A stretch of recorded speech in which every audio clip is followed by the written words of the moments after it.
Olá, boa noite. Começa agora mais uma Identidade. Que bom ter a sua companhia. Ela é essencial para que esse nosso bate-papo seja leve, gostoso e chegue até outras pessoas. Hoje vamos receber a Juliana Borges, que na adolescência, como todas as meninas, passou por transformações no corpo. Só que essas mudanças vieram acompanhadas de fortes dores durante a menstruação. E olha, a normalização da dor da mulher durante o período menstrual fez com que doenças como a endometriose fossem desconhecidas e até hoje ainda há muito que avançar de estudos sobre esse tema. Mas voltamos para a realidade de Juliana. O corpo dela já dava indícios da endometriose, uma doença que causa tanta dor na mulher durante o período menstrual que chega a ser incapacitante para as atividades básicas da vida. Juliana, como muitas mulheres, não tinha certeza e nem um diagnóstico fechado sobre a doença. Não deu muita importância, aprendeu a conviver com as fortes cólicas, até que o tempo foi passando e a dor foi ficando cada vez pior e um dia a paralisou. Ficou curioso para ver o desenrolar dessa história? Então fique com a gente porque eu volto em 30 segundos.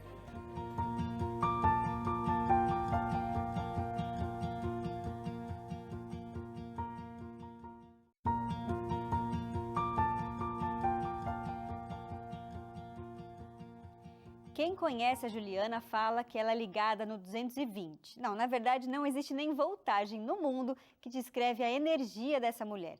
Ela é frenética, comunicadora nata, muito dedicada aos estudos, à leitura, tanto que queria ter uma biblioteca em casa. E sempre usou ali o seu dom de comunicar bem, tanto no mundo corporativo quanto dentro da igreja também. Ela fez esse trabalho com muita paixão, com muita energia e mesmo com fortes dores paralisantes por conta da endometriose, uma doença que é capaz de afastar mulheres do trabalho, inclusive, da escola e das atividades básicas diárias por conta das dores, são altamente intensas durante esse período menstrual, ela tentou aí continuar. Juliana, seja muito bem-vinda, boa noite para você. Obrigada, Gabi, boa noite a todos, que Deus abençoe a cada um de nós que estamos assistindo, estamos aqui conectados nesse programa também. Legal. Juliana, sua família, ela tinha um histórico de miomas, né? Mas não de endometriose. Como que era esse contexto familiar? Bem, até o momento a gente não identificou nenhuma outra mulher na minha família que tivesse um quadro de endometriose, mas todas elas, tanto do meu lado paterno quanto do lado materno, elas possuem um mioma, então já era um histórico que eu poderia prever de que eu tivesse, né? Então, desde muito novinha, as meninas já começavam a indicar sinais do mioma. A maioria das mulheres trataram, fizeram cirurgia, operaram, mas a endometriose foi uma surpresa na minha vida.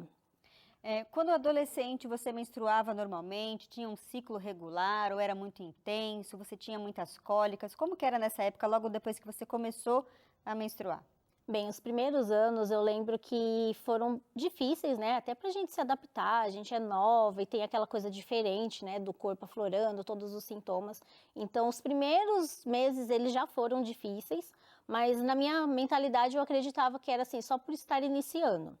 Então, um pouco depois elas começaram a piorar, mas por conta do histórico familiar, né, a gente acaba se deixando levar é por conta do histórico, a gente já tem sintomas de mioma e tudo mais. Então, os primeiros meses, eles me deixaram um pouco assustada quanto à intensidade que era, as dores e tudo mais, mas depois ele foi normalizando. Então, eu tinha um ciclo regular, ele tinha um fluxo um pouco mais intenso para minha idade, mas não era algo que me deixasse tão assustada.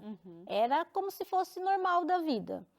Com o tempo que eu fui sentindo, né, essas diferenças, as cólicas começaram a ficar muito mais intensas. Aí quando parte, né, do normal pro anormal, ali onde a gente já sente aquela questão incapacitante. Aí nesses meses eu percebia que tinha alguma coisa errada, que eu precisava buscar ajuda. E a gente ouve muito falar que é normal ter cólica durante a menstruação, né? Eu mesma tive bastante na época da adolescência, eu chegava a parar na enfermaria ali da escola, às vezes desmaiava de tanta dor, e a gente ouve, isso é normal. São mais de 2 milhões de casos por ano no Brasil de endometriose, e é um diagnóstico difícil de ser feito, né? Os exames são caros. Sim, é uma situação bem delicada, né, na saúde do Brasil, porque a gente vê um tanto de mulheres muito grande, né, para para um quadro de histórico de endometriose que não tem tratamento, que não tem essa questão da facilidade de se descobrir. Então, muitas mulheres acabam tendo o diagnóstico muito tardio. Quando tem, né? Quando tem. E isso dificulta muito, porque as mulheres passam anos sofrendo com isso. São raras as exceções que, logo que procura ajuda, elas já descobrem o que é e conseguem um tratamento. Então, hoje, no Brasil, a gente tem uma situação muito delicada de equipagem, de médicos especialistas na endometriose, de exames para diagnosticar. É tudo muito caro, é um tratamento caro, os exames são caros. O SUS ele não tem tanta estrutura para atender esse tipo de doença, então a gente passa anos na fila buscando por um atendimento, Sim. buscando por uma melhoria, enquanto as dores elas só vão progredindo. E se o profissional da saúde ali não for bom, não for interessado, é difícil de descobrir. Eu falo por mim, porque num exame de rotina ali, o médico que fazia um ultrassom transvaginal, que é o que a gente faz de rotina ali pelo menos uma vez por ano para acompanhar o nosso sistema reprodutivo e tal, ele foi fazendo uma série de perguntas e ao eu dizer algumas coisas, por exemplo, quando eu estou menstruada eu sinto muita dor para ir ao banheiro evacuar. E aí ele, opa, foi um sinal de alerta, ele então pediu um exame complementar. E aí foi que a gente foi investigar melhor a fundo e conseguiu diagnosticar. Agora, além da endometriose, você também tem fibromialgia, né? O que faz você sentir dores muito fortes no corpo todo. E você era uma pessoa muito ativa na igreja, muito líder de jovens, fazia assim um trabalho fantástico, mas com tantas dores, isso foi te afastando dessas atividades, não foi isso? Sim, a endometriose, ela acaba acarretando outras doenças, né? Não que o nosso corpo, ele produza essas doenças por outros motivos, mas a própria endometriose, ela vai te dando sinais de outras doenças que são, como eu posso, que elas vão vindo, né? Elas vão entrando no corpo, deixando o corpo se dominar por isso, por conta da endometriose. Então, a imunidade, ela fica muito baixa, a gente acaba tendo problemas de circulação. A fibromialgia mesmo é uma dessas doenças que acabam acarretando, porque como o corpo ele fica muito sensível à dor, ele acaba generalizando em outras áreas do corpo e se externando nas outras áreas. Então, além disso, vem problemas psicológicos, até pelas questões de infertilidade, de dor, as questões da gente enfrentar como a sociedade reage com isso. Então, acaba vindo uma depressão, uma ansiedade, ou um transtorno de pânico, porque também a gente acaba tomando muita medicação para tentar controlar essa dor, e essas medicações são fortes. Então, o nosso corpo ele vai refletindo em outras doenças. Como é que era o seu tratamento? Você tomava hormônios? Sim, o meu quadro, eu não tive um diagnóstico tão tardio, porém, ele foi um diagnóstico clínico. Quando eu tinha mais ou menos uns 17 anos, foi quando a intensidade da dor, eu comecei a reparar que ela não era normal, embora a sociedade diz para a mulher que cólica é normal. Então, eu percebia que ela não era normal, que eu precisava buscar ajuda, e eu comecei a frequentar o ginecologista e explicar para ele que quando eu sentia essa dor, eu não tinha vontade de levantar da cama. Então, que é o que eles chamam de cólica incapacitante. E ali naquele momento, há uns 15 anos atrás, mais ou menos, ele me diagnosticou mais clinicamente, pelos sintomas que eu apresentava. Então, não tinha um exame tão fácil para a gente poder averiguar com mais certeza, e ficou ali, naquele diagnóstico clínico. Então, com o passar dos anos, a gente foi levando, foi tomando medicação e foi trocando, e meu corpo não se adaptava com o hormônio, não se adaptava com o anticoncepcional. Então, a gente ia trocando isso com muita frequência.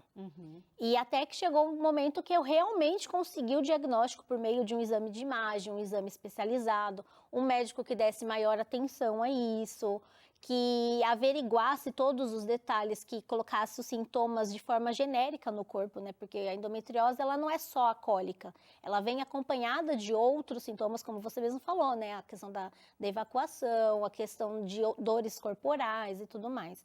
Então, esse diagnóstico, ele fez com que eu conseguisse procurar mais ajuda. A gente vai abrindo o leque e entendendo um pouco melhor do que realmente é a endometriose. E você comentou aí que com tudo isso que você estava passando, você chegou a desenvolver crises de pânico, você chegou a ter depressão. Como é que foi esse período? Eu costumo dizer que essa foi a parte mais difícil da endometriose, porque a dor física, se você é mulher e você sente uma cólica, você consegue mensurar o que eu digo. Só que a dor da endometriose, ela é 3, 4, sei lá, 10 vezes pior. A dor da depressão, no caso. Da endometriose, a dor endometriose física. mesmo, Então, sim. essa parte aqui da pélvica, que você sente aquela dor, aquelas costas, aquela dor que vem latejando, ela é complicada. Só que você consegue tentar controlar isso. Só que a partir do momento que você começa a desenvolver depressão, crises de pânico, ansiedade, já é um quadro mais profundo.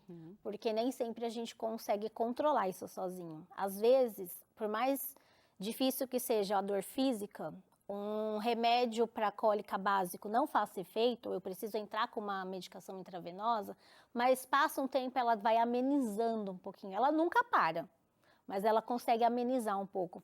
Só que quando você se vê no fundo do poço, quando você não consegue enxergar motivos para continuar, e tudo que você faz ali, parece que você se perde dentro de você.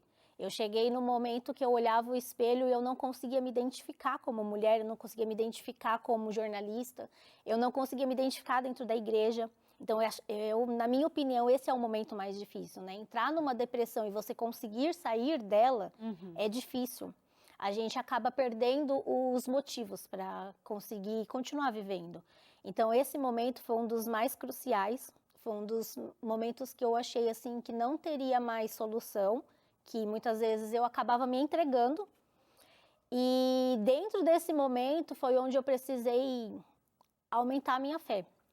Porque aí a gente se para e pensa assim, Deus, como é que dentro da minha vida inteira, que eu busquei sempre fazer tudo dentro da igreja, que eu busquei ser ativa, que eu trabalhava, que eu fazia trabalho extra, que eu me envolvia dentro dos departamentos que eu gostava dentro da igreja, que eu era uma pessoa que saía e fazia longas caminhadas nos desbravadores, que acampava, que tinha pique para ir para um acampamento da divisão e ficar 7, 8 dias. Como é que eu estou me vendo assim? O que o Senhor tem de planos para minha vida que eu preciso estar assim para eu compreender. Então, esse foi um momento difícil, um momento que você precisa preparar mais a sua fé, renovar mais, parar e ouvir o que realmente Deus tem para te dizer. Porque se você não conseguir enxergar isso, você perde totalmente as forças para continuar. É verdade. E a gente vai ver o que Deus te respondeu no próximo bloco. Você aí de casa, continue com a gente. A gente hoje está conversando aqui com a Juliana, que sofre de endometriose e outras doenças que vieram depois também, uma em consequência da outra, e como ela conseguiu sair dessa e mudar um pouco de vida. A gente volta rapidinho, eu espero você.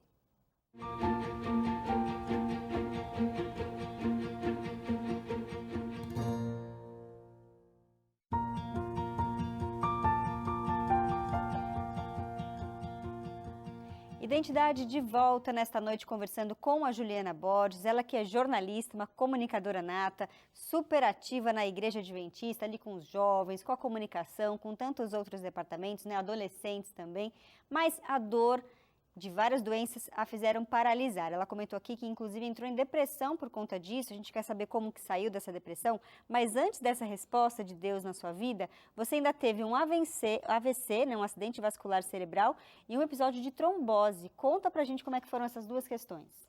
Bem, durante o tratamento, né, da endometriose, eu tive que passar por várias medicações e desde nova, né, ali nos 17 anos, quando isso começou, não tinha nenhum medicamento que eu tomasse que meu corpo se adaptasse. E a cada remédio novo que eu tomava, o corpo manifestava e não se agradava. Então, eu ia pulando para muitas medicações. Foram mais ou menos uns 3 anos, onde eu ficava aí trocando com muita frequência essa medicação. E num desses episódios, eu comecei a me sentir muito mal. Comecei a ter uma dor de cabeça, assim, insuportável. Mas não era nenhuma dessas situações. Então, eu fiquei aproximadamente uns 10 dias com uma dor de cabeça aqui assim na nuca, muito forte. E um dia de manhã eu acordei, estava me arrumando para ir trabalhar, estava tomando banho, minha irmã estava tomando café, a gente sempre saía juntas. E eu comecei a sentir um mal-estar, assim, como se eu fosse apagar. Então, eu só me lembro na ocasião de ter falado assim, começado a falar Gé e caí. Então, ela só escutou eu começando a chamar, o nome da minha irmã é Jéssica. Então, ela só conseguiu escutar as primeiras letras e um barulho do boxe quebrando. Nossa. Então, naquele momento, minha mãe ainda estava em casa, então elas foram correr para socorrer, para ver o que tinha acontecido, só que eu não voltava. Então, assim, parecia um desmaio comum na hora, assim, passou mal, estava sem comer e daqui a pouco volta. Só que eu passei um tempão desacordada. Elas me levaram para o hospital, fiquei fazendo alguns exames no dia, mas eles me dispensaram. Falaram que estava tudo normal e que eu podia ir embora porque eu já estava bem. Só que no dia seguinte, quando eu acordei, o meu corpo inteiro do lado direito ele estava paralisado. Aí minha mãe retornou comigo no hospital para ver o que estava acontecendo, até que um médico comentou que eu estava tendo um AVC. Foram 15 dias internada. Eu passei por uma série de exames e eles não conseguiam, na época, identificar exatamente o que tinha ocasionado isso. Então, acabou ficando na conta do cansaço. Anos depois, quando a gente começou a investigar a fundo a endometriose, eles puxaram esse histórico, puxaram para tentar ver se tinha ligação. E muitos médicos comentaram que, possivelmente, essa questão do AVC ele foi ocasionada pela alta dosagem de medicamentos anticoncepcionais que eu estava tomando, porque eu acabava trocando com muita frequência, né? Sim, para ver se o corpo se adaptava, né? Para ver se tinha algum que eles se adaptavam. Então, provavelmente isso hoje eles foram colocando na conta também da endometriose. E depois teve esse episódio de trombose por conta também desses hormônios. Nos últimos anos, né, a partir de 2018 foi quando a minha endometriose ela realmente me machucou demais. Foi onde comecei a entrar em depressão, primeiro comecei a ter crises de ansiedade muito forte, aí começaram a ampliar para uma crise de pânico. Logo depois a gente acabou descobrindo um quadro de depressão. E no meio dessa situação, né, do quadro da endometriose já estar muito avançado, eles me passavam medicamentos mais fortes. Então, tanto para dor quanto hormonais.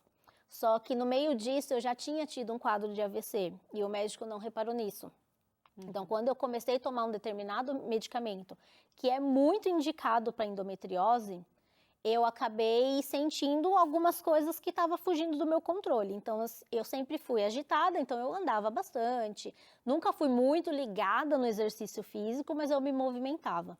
E a partir daí eu começava a sentir um peso tão grande nas minhas pernas que parecia que eu tinha 100, 200 quilos na perna. Era algo assim muito pesado, eu fiquei muito inchada nesse período e eu não conseguia me locomover. Então, se eu ficasse agachada por 30 segundos, parecia que eu estava 5 horas assim. Só que até então eu não sabia o que era. Só depois, numa consulta com vascular, é que a gente foi descobrir que era a medicação, que estava dando trombose. Agora, Juliana, voltando a falar um pouquinho, no bloco anterior você comentou que teve depressão e você saiu dessa depressão e eu sei que foi em grande parte ali a questão dos adolescentes da igreja, que você se envolveu a vida toda, de um modo ou de outro eles te ajudaram a sair dessa depressão. A gente tem um vídeo aqui para a gente acompanhar juntos e depois a gente continua essa conversa. Vamos ver.